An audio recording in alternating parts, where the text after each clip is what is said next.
On m'a demandé comment je faisais pour supporter tous les commentaires haineux dans mes lives et sur mes vidéos et je vais vous l'expliquer tout de suite. Déjà, la première chose qu'il faut savoir, c'est que quand tu te lances sur les réseaux, il va forcément y avoir du backlash. Que tu sois une bonne personne, une mauvaise, peu importe, il y aura toujours du backlash, quoi que tu dises. Donc une fois que tu as compris que ça fait partie du jeu, soit tu acceptes le jeu avec ses règles, soit tu ne te lances pas dans le jeu. Et moi, j'ai décidé de me lancer dans le jeu. Donc je me dois d'accepter le fait qu'il va y avoir certains commentaires haineux et certaines remarques haineuses. Et remarquez ce que je viens de dire, j'ai dit je me dois d'accepter le fait qu'il va y avoir ces commentaires et remarques. Je n'ai pas dit que je dois accepter les commentaires et les remarques.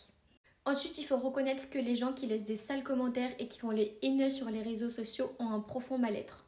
Quelle personne normalement constituée va vouloir faire du mal gratuitement?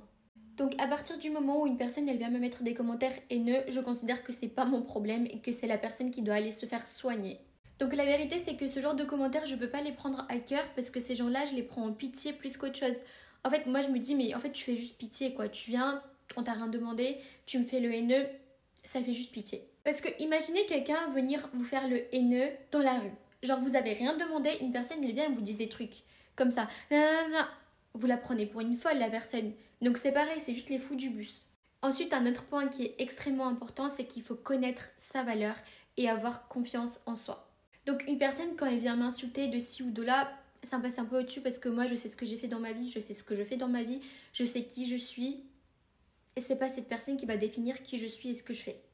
Et encore plus une personne qui ne me connaît pas dans la vraie vie. Ensuite, admettons que c'est pas des attaques personnelles mais qui s'attaquent au message que je peux partager ou à la vidéo que je peux partager. Bah encore une fois, les questions que je me pose c'est est-ce que j'ai dit quelque chose de mal? Non. Est-ce que le message il est utile? Oui.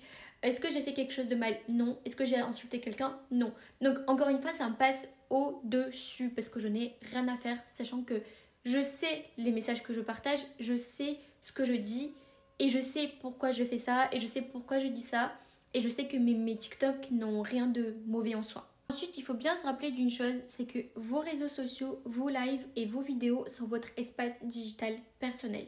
Donc les gens qui viennent vous chercher sur les réseaux sociaux, qui font les haters, qui vous insultent, etc. D'une, vous avez complètement le droit de les bloquer et vous devriez les bloquer. Ça devrait être votre premier réflexe. Et vous avez aussi le droit de leur répondre et avec la même énergie. Maintenant, vous me direz, oui, c'est pas bien l'image que tu renvoies pour les jeunes, etc., etc. Mais moi, je dis jamais aux jeunes d'être des victimes. Et ici, on n'est pas des victimes. Moi, je suis pas une victime. Tu viens me chercher, tu me trouves. Et ça, tous les jeunes là qui écoutent cette vidéo, vous devrez bien en tenir compte. Une personne qui vient vous chercher, vous devez taper 3 fois plus fort pour que la personne la prochaine fois elle ne vienne pas vous chercher. Il n'y a que comme ça que les haters, les bullies, les harceleurs comprennent leur place. C'est la seule manière. Malheureusement, on vit dans un monde où parler, ça ne fonctionne pas tant que ça. Donc, quand on vient vous chercher, vous répondez. Mais moi, ce que je fais le plus souvent, c'est que je bloque parce que j'ai pas la patience de répondre de ici, de là. Je bloque et puis basta cosy. De toute façon, c'est mon espace personnel. Je fais ce que je veux. Si je veux, t'existes pas, donc je te bloque et puis on n'en parle plus. Et bien sûr que tout ce que je viens de dire ne concerne pas la critique constructive. Les gens ont le droit de partager leur avis, ce qui est mieux, ce qui n'est pas, c'est à prendre ou à laisser.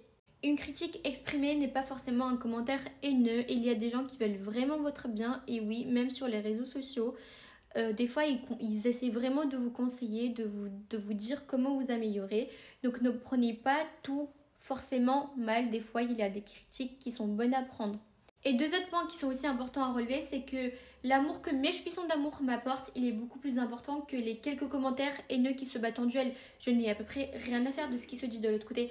Moi, je ne concentre mon attention que sur le positif que vous m'apportez et que je vous apporte aussi.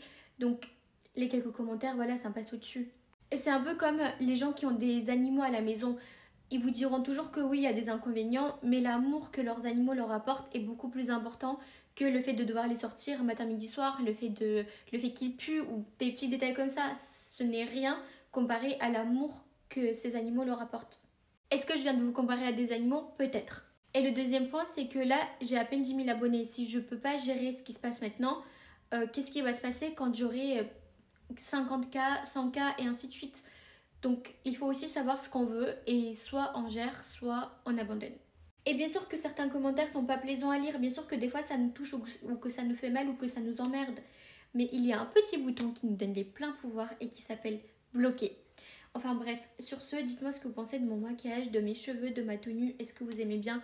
Oui ou non? De toute façon, la seule réponse possible est oui.